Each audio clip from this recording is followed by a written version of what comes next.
हरे कृष्णा। हिंदू धर्म में मान्यता है कि तिल की उत्पत्ति भगवान विष्णु से हुई थी और इसीलिए तिल को नैवेद्य के रूप में चढ़ाना या उसका दान करना बहुत ही शुभ माना गया है।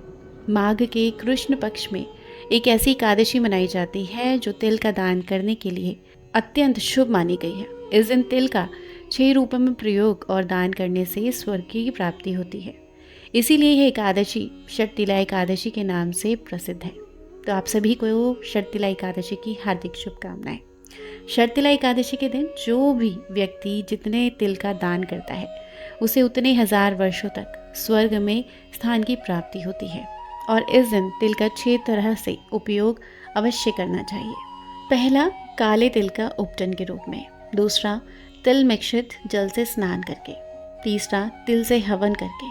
चौथा, तिल का तर्पण करके। पांचवा, तिल का भोजन करके। और छठा, विशेष रूप से तिलों का दान करके।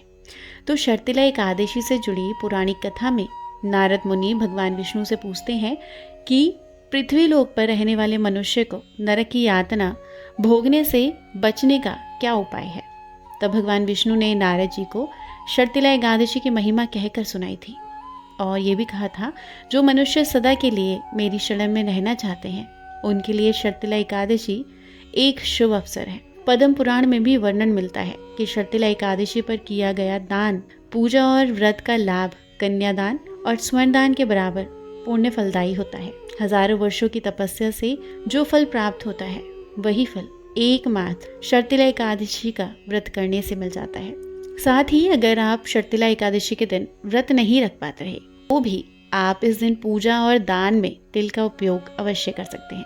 मान्यताओं के अनुसार इस एकादशी पर भक्तों द्वारा किया गया तिल का दान और विभिन्न तरह से किया गया तिल का उपयोग बेहद महत्वपूर्ण होता है और आपको मोक्ष की प्राप्ति होती है। तो चलिए जान लेते हैं कि इस बार षटतिला एकादशी का व्रत कब रखा जाएगा, द्वादशी तिथि कब से कब तक रहेगी और व्रत पारण यानी व्रत खोलने का शुभ मुहूर्त कब से कब तक रहेगा। इस बार एकादशी तिथि प्रारंभ होगी 24 जनवरी शुक्रवार को शाम 7:26 से और एकादशी तिथि समाप्त होगी 25 जनवरी शनिवार को रात 8:31 पर।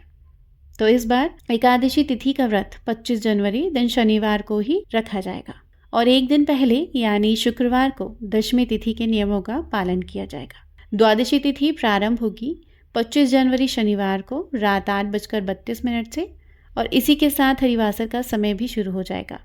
द्वादशी तिथि समाप्त होगी 26 जनवरी रविवार को रात 8:54 पर। तो 25 जनवरी शनिवार का जो ब्रह्म मुहूर्त है वो सुबह के 5:36 से सुबह के 6:24 तक रहेगा। सूर्योदय होगा सुबह 7:13 पर और सूर्यास्त होगा शाम के 6:05 पर। प्रातःकाल पूजा का शुभ मुहूर्त रहेगा सुबह 5:53 से सुबह 7:13 तक और शाम की पूजा का मुहूर्त रहेगा शाम के 5:52 से शाम के 7:14 तक। राहु काल का समय रहेगा सुबह के 9 बजे से 10:30 बजे तक और सुबह की पूजा जहाँ तक हो राहु काल के समय से पहले आप कर लें। द्वादशी तिथि यानी 26 जनवरी रविवार को सूर्योदय रहेगा सुबह 7:12 पर और सूर्यास्त होगा शाम के 6:06 पर। ब्रह्म मुहूर्त सुबह 5:36 से 6:24 तक। प्रातःकाल पूजा का शुभ मुहूर्त 5:52 से सुबह के 7:12 तक।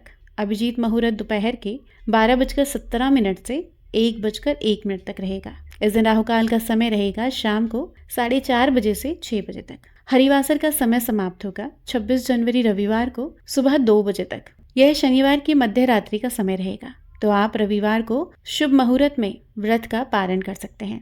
व्रत का जो पारण का शुभ समय रहेगा वह 26 जनवरी रविवार को सुबह 7:12 से सुबह के 9:05 तक रहेगा। आप इस दौरान अपने व्रत को खोल सकते हैं। ये थी आज की वीडियो। मैं आशा करती हूँ आपको पसंद आई होगी। अगर अच्छी लगी है तो लाइक कीजिएगा, चैनल को सब्सक्राइब कीजिएगा और आने वाले समय